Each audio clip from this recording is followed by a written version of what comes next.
Okay, so I actually have a bit of a migraine, but we're still gonna try. I didn't record yesterday, so we're still gonna try. Sorry if I look bad today. I don't know why I don't know why I'm apologizing. Okay. Wow. Did we actually figure out? Because I know what's wrong with her, I think. I'm shocked. Chelsea stands there with blood on her hands. It's streaming down between her legs as well. The smell is suddenly overwhelming. What in the world happened to you? I ask, starting to panic at the sight of her. Just don't tell him, she says in a shaky voice. We need to call an ambulance. Hang on. I take my cell phone out of my purse. But suddenly, Chelsea reaches out for my hands to stop me. Her bloody fingers wrap around my arm. No, please, then everyone would know. She sounds genuinely frightened. No ambulance. You're bleeding. Where's it coming from? Where are you hurt? Well,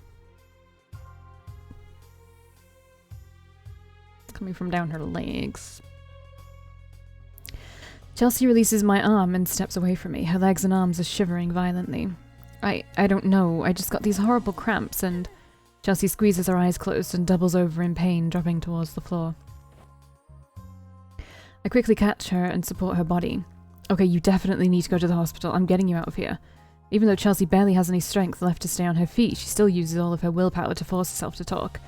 No, I don't want anyone to see me like this, please. Tears start streaming down her face. As Chelsea lifelessly hangs onto my arm, her legs and hands covered in blood, I can only suspect she's delirious.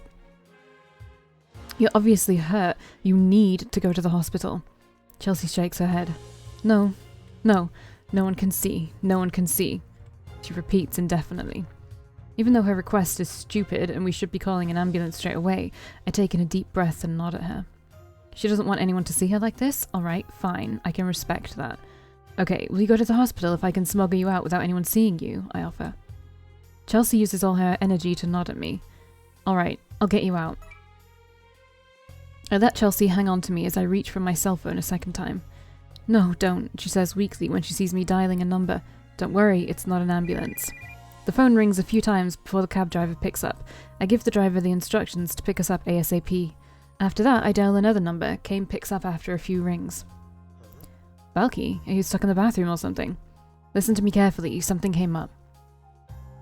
What's wrong? I can barely hear you. I need to get out of the bathroom without anyone seeing me. Do you think you can cause a distraction around you so that all eyes are on you? The hell are you talking about? I'm coming in. No, just please, I need you to make sure no one's looking at the bathroom. I don't understand. Just cause a distraction, it's important. Someone's hurt. I'll meet up with you outside, alright? Wait, did you say someone's hurt? I'll tell you later. For now, please just get people away from the bathroom. Ah, fine. CAINE hangs up the phone. I stare at the black screen mindlessly. What am I getting myself into? Chelsea really doesn't look great, still shaking on her bloodied legs. Let's wash your hands at least, we'll be out of here soon. I manage to turn Chelsea around and guide her to the sinks. Weakly, she rinses the blood from her hands. Suddenly, I hear a commotion from outside, with people hollering and cheering. Oh, CAINE's done something. Come on, Chelsea, let's move. I swing her arm around my neck and drag her out of the bathroom. Looking around to see if the coast is clear, I notice everyone's moved away from the bathroom and are looking at something on the dance floor. The crowd is cheering and yelling, some laughing here and there. All I can think of is, good luck, CAINE. I drag Chelsea towards the exit as discreetly as possible. Since everyone's eyes are on the dance floor, no one spots us. We wait outside on the curb. The taxi can't come here soon enough. CAINE isn't here yet either. Chelsea is barely hanging on, only half conscious by now. I'm scared she's going to pass out, or that something worse will happen. A long silent minute passes, my anxiety growing worse. Then I hear a flurry of footsteps behind me. I see CAINE running my way. Valkii, he calls out. He jogs up to us, then studies Chelsea, who is draped onto my side. What's going on? He asks. I don't know. I found her like this. She's bleeding. CAINE finally notices the blood and jerks away in shock. Holy fuck. I called a taxi. Call a damn ambulance, you mean? CAINE grunts. No ambulance, Chelsea whispers. She doesn't want to, I say. The fuck is wrong with you? You need to visit the hospital, CAINE berates her. CAINE, shut up, I reprimand him. CAINE just glares at me. She's hurt and we're taking a taxi to the hospital, okay? Yeah, he says gruffly.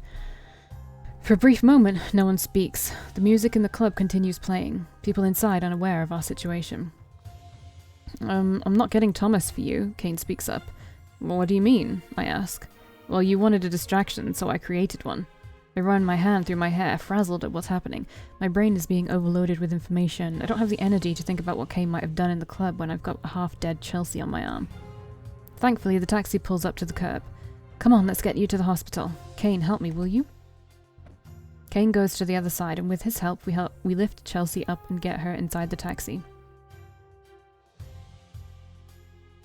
We're finally at the ER. Chelsea is perched on top of the bed, being examined by a doctor. Can you tell me where it hurts? He asks Chelsea. Chelsea points at her stomach. Alright, lie down please. CAINE and I keep quiet as the doctor examines her. Should we be here? Yeah, I was gonna say. When the doctor asks Chelsea to lift up her dress, I grab CAINE's arm. Time to give her some privacy. CAINE nods and we both step away from the bed and out of the room. We sit down on one of the benches in silence. This is not how I expected my evening with CAINE to end, in a hospital with the girl that bullies him in the room behind me. What's more surprising is that I actually helped her out, even though we don't exactly have the best track record with each other. Okay. That's so unnecessary to, like, even put in there, honestly. Like, just because someone is mean to you, does that mean when you see them super bloodied up, you don't help them? You just go, well, you kind of deserve it because you're kind of a bitch. I don't fucking think so. You helped them out. Like, what kind of precedent is that setting? What do you think is wrong with her? Asks CAINE after a while. I'm not sure. I think maybe it has something to do with her period. Do girls really bleed that much? CAINE asks, astonished. Sometimes, but I don't think it's supposed to be like that. Holy hell, that's just freaky. CAINE shivers at the thought. She kept telling me not to tell Thomas, though. I wonder what that was all about. I look up at the fluorescent lights and take in a deep breath. This has been rather hectic, bringing Chelsea here and now waiting for her. I feel like I need a distraction so I can calm my nerves. CAINE? CAINE turns towards me. Hmm? What did you do? In the club, I mean. He suddenly looks scared. I don't remember what he did. There's a lot of stuff I don't remember. Sheepishly, he rubs the back of his neck. He mutters something under his breath, but I'm unable to hear it. What? Say that again. I lean in closer. Nothing, just dumped a drink on some dick, that's all. That crowd was way bigger than just randomly spilling a drink on some guy, though. You dumped it on Thomas, didn't you? Maybe. I suddenly feel a little lighter. I give CAINE a little tap on his shoulder with my hand, grinning at him. No way, I don't believe you, I say in jest. I did, not one, but two, he says eagerly. How did you even get out alive? I'm really good at running away, he boasts. I chuckle at him. That's nothing to brag about, silly. We share a laugh together, easing the tension in the air. You're full of surprises today, CAINE. Why is that? Because I tossed the drink over that asshole? Yeah, I reply honestly. I didn't think you had it in you. CAINE simply huffs at me, pretending to act all cool all of a sudden. He remains quiet, as do I.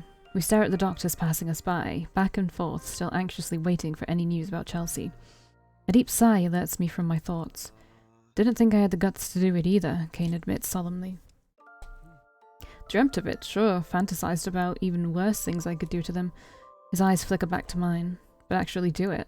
Nah. What changed? I slide my hair behind my neck, looking over at CAINE.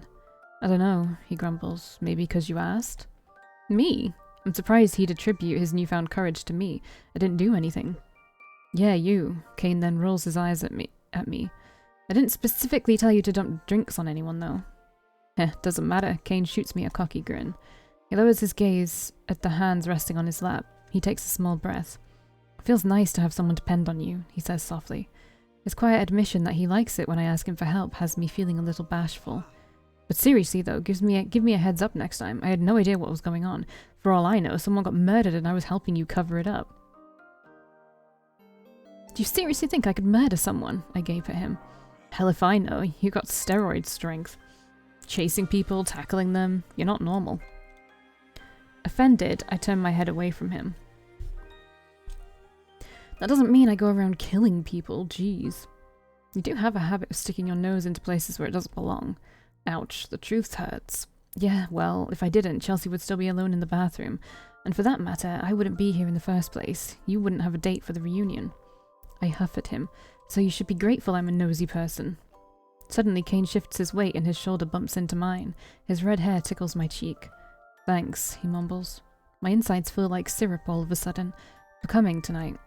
My breath gets stuck in my throat. My fear and anxiety about our current situation is replaced by another nervous feeling.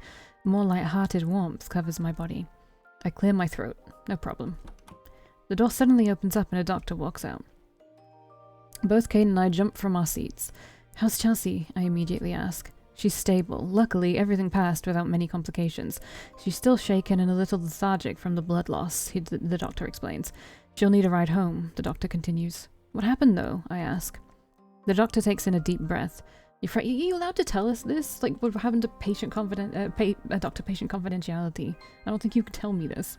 Your friend had a miscarriage. It's pretty common for pregnancies to end up in miscarriage in the first 3 months. Most women don't even notice they were pregnant in the first place. Cain and I give each other a worried look.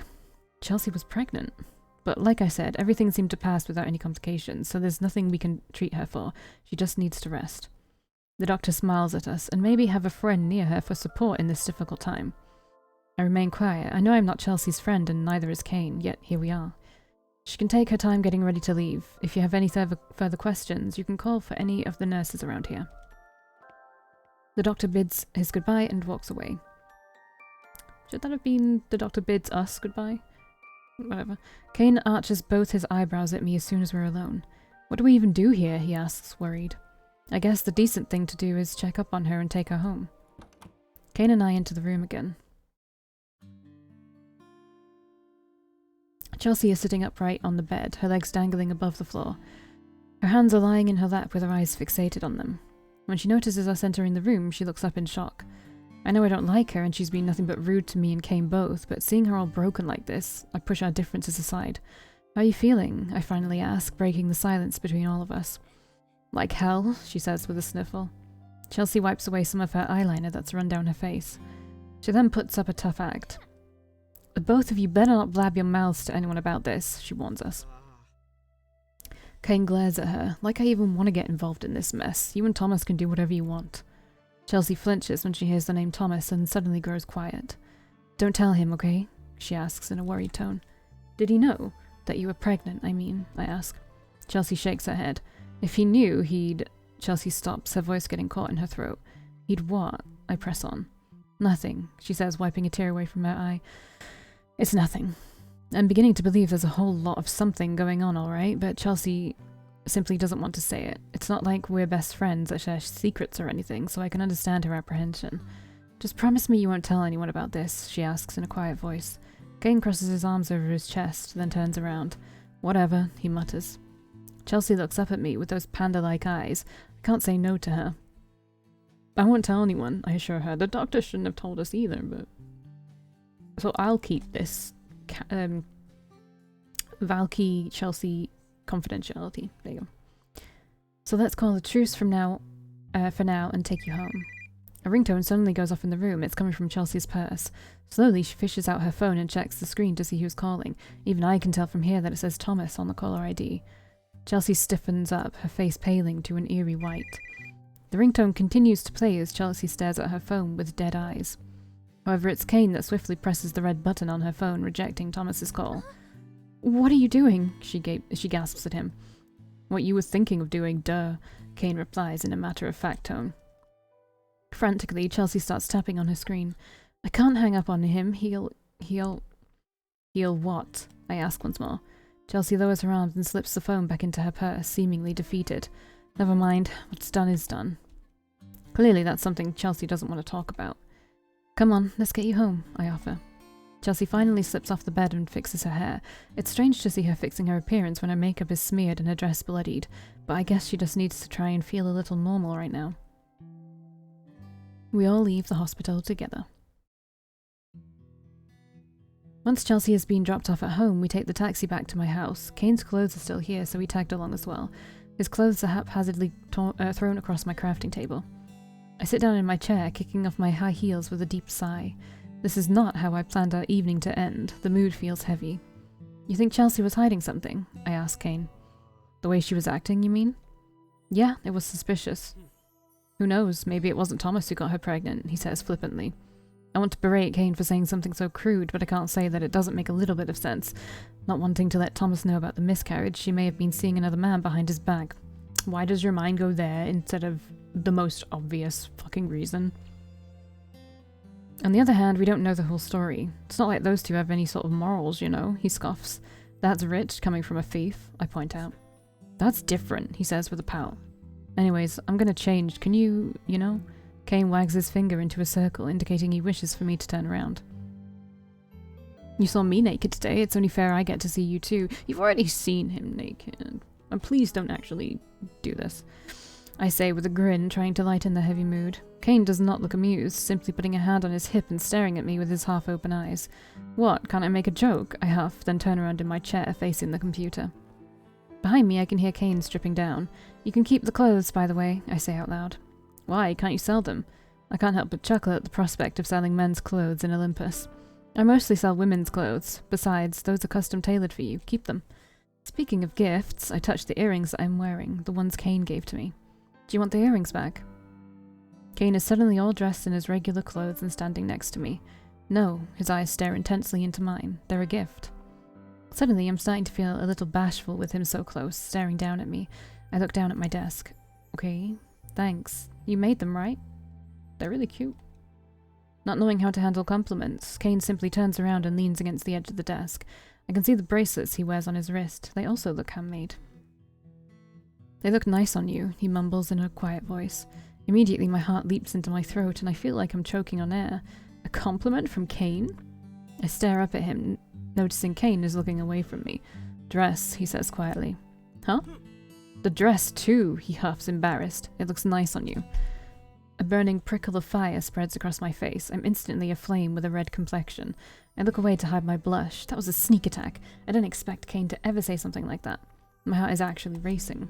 It doesn't help that I'm instantly reminded of where CAINE's eyes went when we were dancing together, making me turn even redder. God, this blush won't stop. Grandma told me you should always compliment your date. I know you're not a real date or anything, but sorry for not saying anything sooner, he grumbles. I fan my face, trying my best to avoid looking at CAINE, willing my blush to go away. Thanks, I say with a gulp. CAINE seems oblivious to my predicament, staring out in front of him. A silence stretches between us as I manage to get a better control over my own face, the blush fading away. CAINE brings a hand up to his face, then pushes it through his hair, taking a deep breath. This is not what I had in mind when I went to the reunion today. I don't think anyone could have foreseen what transpired today. What were you expecting instead? I ask him. I don't know. I wanted them to know that... CAINE struggles to find the right words. I spin my chair so I face him directly, looking up at his stoic figure. I hold my tongue this time. I wanted to prove them wrong, he finally says. His cyan eyes flicker down to mine. There's a loneliness in them that he's always desperate to hide. He then tears his eyes away, looking straight ahead. His brows are lowered as he tenses up just the slightest bit. That what they said about me isn't true. Quietly, I reach out and cover his hand with mine. CAINE immediately flinches and looks down at me. I give him a comforting smile in return. Shyly, he averts his gaze once more, preferring to look down at the floor instead, but I can feel his hand inch closer to mine, our skin touching even more. My heart suddenly aches for him. CAINE looks up at the ceiling, letting out a self-deprecating huff. Well, it doesn't matter. In the end, they've got their own problems, their own set of issues. It's not like they even think about me at all, so what the hell am I trying so hard for? Yeah, I agree. You shouldn't try so hard for people that don't even like you, I point out. Pay more attention to the people that do like you. CAINE removes his hand from mine as he pushes himself away from the desk, sauntering towards the middle of the room. Well, that's the issue, isn't it? He says sarcastically. He flicks his head back, shooting me a painful and forlorn look. It's not like there's anyone that likes me in the first place. Yeah, we just hang out with you because we fucking hate you. Clearly. He forces a smile. I even had to beg you to come with me to show everyone how not pathetic I am. In that moment, I have a sense of clarity. After tonight, I'm sure of it now. I enjoy being around CAINE. There's more to him than meets the eye. In fact, I want to get to know him better. I actually want to spend time with him. Yes, I nod my head at him. You did have to force me to come with you. CAINE stuffs his hand in his pockets. A case in point. And you are a pain in the butt to be around sometimes, I admit. You even steal jewelry. CAINE grits his teeth at me. Thank you for that great assessment. Why don't you kick me while I'm down some more? He bites sarcastically. What always makes me laugh is when people act... It doesn't make me laugh, but I always find it kind of ironic when people like act self-deprecating, and then when you agree with them on some level, they get kind of defensive. Like, only they can say that stuff about them, even though they think everybody thinks that about them. You know, they don't like other people. Fucking fireworks going on.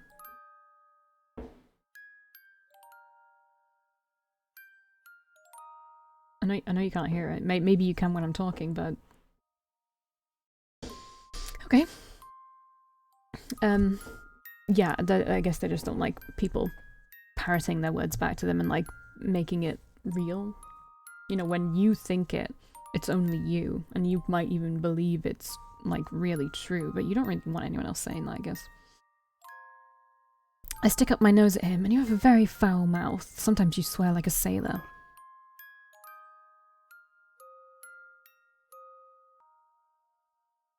Sorry about that. Had to get my cast in.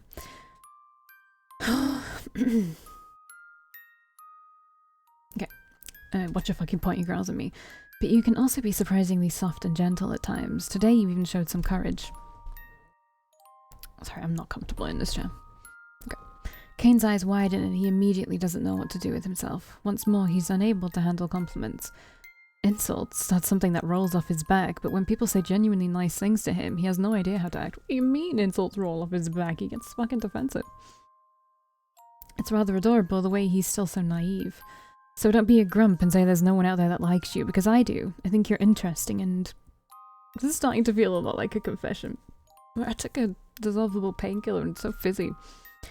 And I'd like for us to be friends, I finished quickly. I can feel my cheeks getting warmer. That sounded too much like a romantic confession, which is stupid. I'm just saying I'd like to be friends with Caine. And Caine isn't answering. And this turned kind of awkward really fast. I shift in my seat. Come on, at least say something. Don't leave me hanging, I mutter. Stupid, he stutters. Who goes around asking people to be friends? Only stupid people do. Caine's face is a deep shade of red. Oh no, I can't handle it. It's contagious. If it's so stupid, then why are you blushing, huh? I point out, ignoring the fact that I'm turning red as well. Caine points an accusing finger at me. You are too. You're redder, I argue back weakly. Caine's right, this is stupid. I can't believe I'm embarrassed right now. Shut up, he barks. The embarrassing stuff you say, so stupid, he grumbles as he turns around. He grabs the clothes he took off and quickly walks up to the door. I'm leaving. What? Don't just leave. How rude, I complain. But Caine has already opened the door and fled the room. Caine! I yell after him. I slump back into my seat, sighing deeply. After a while, the colour of my cheeks finally turns back to a normal shade. I don't know what just happened, but that was definitely too much for one night. Going to the reunion with Caine, dancing with him, finding out he's a little pervert, sticking up for me when someone else commented on my looks, saying I looked nice in my dress. I dropped my head against the desk. If it weren't for Chelsea, how would this night have ended? I sit there pondering my own thoughts for a while when I get jolted by my own phone going off. I got a text message. When I check it, I see I got a text message from Caine. Just seeing his name on my phone makes me feel giddy yet nervous at the same time. What does he want to tell me? Stupid. I groan loudly, getting my hopes up for no reason. I turn on my computer to check my email and stuff before heading to bed. Surprisingly, even though I was expecting some hate mail from that troll, my inbox is relatively empty. No sign of the troll. I guess today the troll took a break.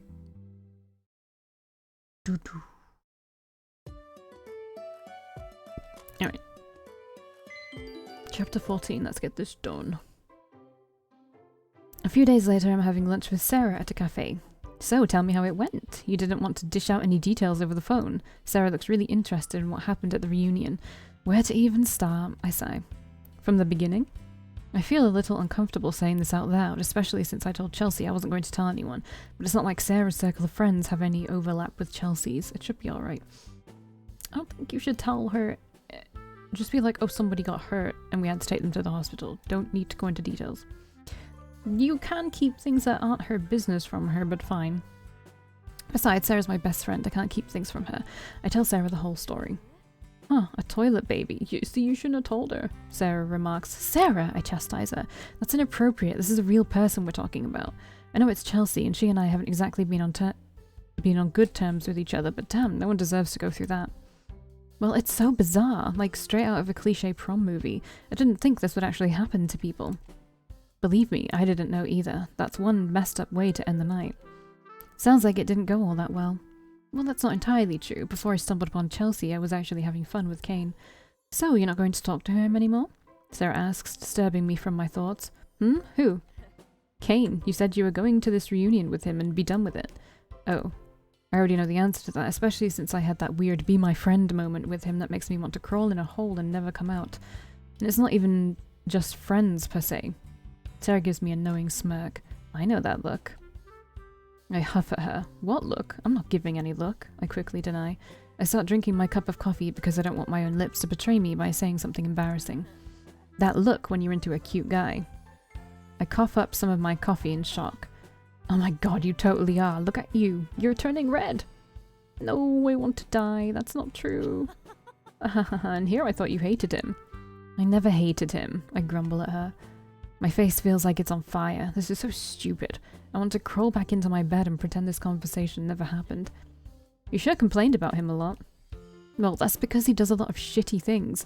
He called me stupid a bunch of times, and he kissed me out of the blue, too. Sarah grins at me, yet you're probably checking your phone every hour, wondering if he's going to text you, aren't you? She's totally and completely right. I have been glued to my phone and watching it, wondering if CAINE's ever going to send me a text. I only sent him one more text after he called me stupid, which was just a boring goodnight message and thanking him for the earrings. But he hasn't talked to me since. Yeah, so what if I am? I know you do the exact same thing. Aren't you totally texting Kevin 24/7? I quickly deflect my embarrassment. Sarah, however, doesn't immediately deny my claim. Instead, she happily flaunts it. I am. He's super cute. We've been talking about a lot of stuff. He's obviously into fashion, but he's also interested in photography. I glare at her. Sarah is so confident, owning up to her own feelings, whereas I'm just a mess. I thought you had a thing for bad boys, I point out, knowing her past relationship with Kyle. Sarah shrugs. Turns out I have a thing for the opposite as well. It's kind of fun to bully them, you know? Good luck, Kevin. I was the one that introduced you to Sarah. Don't bully him too much, he seems like a sweet guy. Hey, why don't we go on a double date? It was pretty fun during karaoke, so why not go out again? Sarah suggests. Like karaoke again or something. Nah, I feel like we should take a weekend trip somewhere. Rent out a cabin. It should be fun. Oh, the beach! I was thinking about going to the beach recently, since it's easier to see the stars at night. I haven't gone in ages. That sounds perfect. And that's how Sarah and I got the idea of renting a small cabin near the beach for the weekend. Now we need to invite CAINE. The next day, after closing up shop, I stare at my phone, my fingers on the keyboard. CAINE's chat is open, but I haven't typed anything yet. At some point, I'm going to have to bite the bullet and ask him out. But that sounds weird and creepy. I'm pretty sure CAINE would instantly reject me. Maybe it's better if I ask him in person? I kind of want to see him. Then, I finally start typing a message. Are you at your college right now? No, work. Why? I wanted to see you. I'm not going to beat around the bush. I do want to see him. My message gets checked as seen by CAINE, but there's no response. Oh no, that's even worse than any kind of response. Several minutes pass by with no answer, and I'm feeling super anxious. Lightning fast, I check my phone for CAINE's reply. It's a slow day here. No one's really here. Are you telling me to come over? I didn't say that. I roll my eyes. Alright, I had nothing to do anyway, but I guess I'll stay at home. I pout at my phone as my message is seen but not replied to. Several minutes pass without an answer from CAINE. No, come. I practically fly out of the door with my head in the clouds. With a spring in my step, I enter the convenience store. As CAINE has said, it's not really busy. There's no one else around at the moment. My heart pounds in anticipation. When I finally spot CAINE behind the counter, I get hit by a ball of butterflies in my stomach. Hey, he calls out when he sees me, his voice breaking awkwardly. He puts his phone away, seems like he was playing on it before I disturbed him. I shuffle towards the counter, feeling fidgety and anxious. Hi, I answer, trying to sound casual. You weren't kidding when you said it's a slow day. Yeah, most people are coming home from work and having dinner, so not a lot of traffic. There's the odd office worker grabbing one of our lunch boxes, that's it.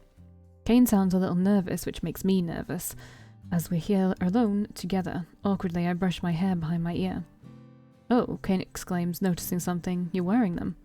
My finger touches the jellyfish earring, and I try my best to prevent my face from betraying my embarrassment, knowing I haven't taken them off since. CAINE himself seems to be blushing a little. He seems content. I like them, I explain. Cool, he mutters, a smile creeping on his face. Didn't think you would, he admits. Feels kinda nice to see people wear my stuff. Ah, he just looks so adorable right now. If I can get CAINE to look at me like that the entire day, I'll never take these earrings off. Just friends, huh? I really need to bring up going to the beach without sounding like a 10-year-old that doesn't know how to tie their own shoelaces. First, I have to see if he's even available during the weekends. So, what do you usually do in your free time? You know, during the weekend. I then give him a pointed look. Don't tell me it's stealing. Offended, CAINE cocks his head to the side and grunts loudly. Is that all you think I do? Steal shit? Well, I don't, okay? Stop bringing it up. Fine, I say with a sigh. Then, do you have anything specific you do during the weekends? CAINE leans his arms onto the counter, looking away from me. I don't know, wander around town, look at jewellery, take pictures of the stars. Oh, you take pictures of stars? How the fuck do you do that? What do they call that? There's a certain term for it. Sarah told me the other day. Astrophotography, says CAINE in a clear voice. Yeah, that's it. Didn't think you would know something like that, CAINE mumbles, looking a little happy. Seeing his tiny smile makes my chest feel tight. Ugh, he looks so cute like that. But hey, this is a great way to ask him to come to the beach. You can't really take pictures of stars here in the city that well, can you? That's right, the lights drown them out. I sometimes use a telescope though, but if I want to capture something like the Milky Way, I'd need to go outside the city. Wow, CAINE sounds like this is definitely a hobby of his. He sounds so serious and knowledgeable all of a sudden. Well, I know somewhere you can take pictures of the stars pretty well, I swallow nervously. Sarah and I are planning a trip to the beach for the weekend. Do you want to join us? Anxiously, I stare at CAINE, trying to read his expression. He continues leaning on his arms onto the counter, unmoving, simply blinking up at me. Before he can answer, I nervously start to ramble. We'll split the cost among the four of us so we can rent a cabin near the beach for one night. It'll just be for the weekend, and the weather's been so nice lately. It'd be good to see the ocean, you know. CAINE stands up straight, not quite knowing how to answer me. No. Rejected. Ouch. There goes my hopes and dreams. Hello, darkness, my old friend. Have you even looked at me? CAINE says in an irritated tone. Huh? What do you mean? CAINE points at his head. I'm a ginger. We don't tan, we burn. I'd be a fried burger at the beach. Okay, I burn all the time. And I have brown hair. Semi-reddy purple right now because my dye didn't work properly.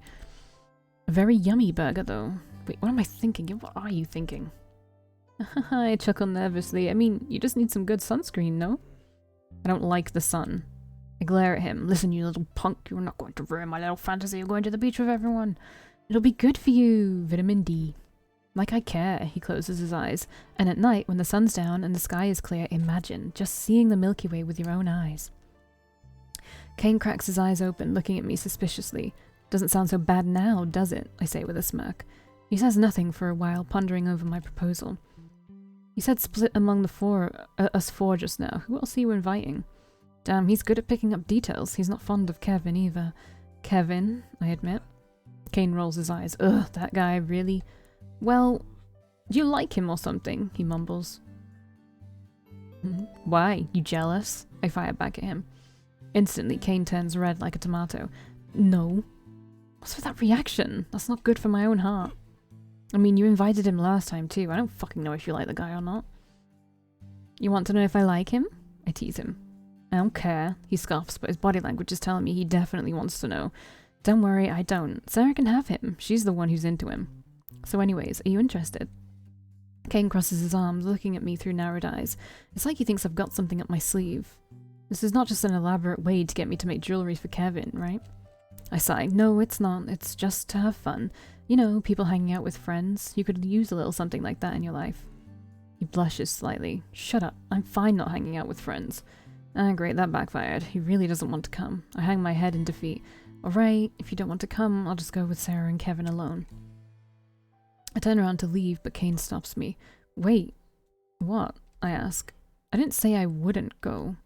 I bite down on my lips. Well, isn't he just pedantic today? Are you saying you'll go, or what? CAINE rolls his eyes. Fine, yes. Are you happy? Kinda yes? I can't help but smile. Yeah, let's go to the beach together. Make sure you have some swimming trunks. I will. I'm not gonna go swim naked, you know. Yeah, no, wouldn't want to scare off all the other people, I joke. My god, can you stop flirting already? Some people just want to get their items and leave. CAINE and I are both startled by a voice behind us. Chelsea, CAINE squeaks out. Wait, has she been here the whole time? Chelsea walks up to the counter holding deodorant in her hand, intending to pay for it. CAINE looks a little lost at what to do for a second.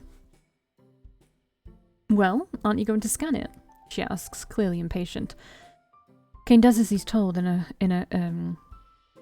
quiet obedience, though he keeps staring at her, waiting for her to do or say something else. I'm tempted to ask how she's doing, but on the other hand, it also feels like it's not my place to ask. Also wasn't your place to tell Sarah her business, but you did that. So. How's everything going? Feeling okay? CAINE finally asks first. Chelsea flips the hair away from her neck. Everything's fine. Oh, I was expecting her to retort or not answer at all, but it seems she's a little more reserved this time. Chelsea pays for the deodorant, then looks at CAINE and me expectantly. Thanks, by the way, for your help that night, she admits. Oh, no problem, I say, a little surprised at her honesty. But this doesn't make us friends, she huffs. Chelsea then turns around and walks out of the store. I chuckle. That sounds a little like CAINE, the way he left the last time he was at my place, faking anger when he was really just embarrassed. You know, if she ever gives you grief again, just remind her what we know, I tell CAINE. Something tells me I don't need to. She usually starts making fun of me straight away. She didn't this time.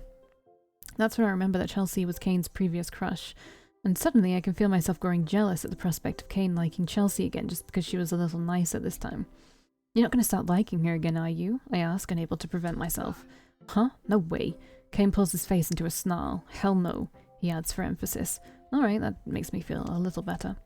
Anyways, I'll let Sarah know you're joining us. We can discuss details over text, okay? Sure. I'm a little excited to go to the beach now, I admit. CAINE shoots me a tiny smile. I guess it doesn't sound too bad. I feel my heart flutter when he smiles like that. I should leave now before I start saying other embarrassing stuff. Okay, I'll text you later. Bye! CAINE simply gives me a lazy wave and I leave the store. Nice bed. It's the day before the trip. I'm lying awake at night, too excited to sleep. We managed to work out the details and rent a cabin for the weekend. 2 bedrooms, 1 night. With the 4 of us, it wasn't all that expensive. My small shoulder bag is already packed, though I'm not bringing that much with me. Just a change of clothes, my swimsuit, and some hygiene products. We'll be taking the train to the beach. Staring at my phone, I decide to text CAINE. You awake? Yeah. I'm too excited to sleep. I haven't been to the beach in a while. I've been like never, so really, never. Maybe once as a kid, but I don't remember much. I avoid sunny places. You can swim, right? Do I look like a moron? Of course I can swim. I don't believe you. You have to prove it to me. I don't have to prove shit. I can stay afloat. Floating is different from swimming, you know? Just go to sleep already. Alright, don't be late to the station tomorrow. I'm grinning to myself. Bantering with CAINE through text is fun. Dream of me. Mwah. I don't want nightmares. Wow, rude. How rude. Any dream about me could never be a nightmare. See you tomorrow. I fall asleep with the phone in my hands. Oh my god, I'll see you in the next one. How long is this fucking chapter?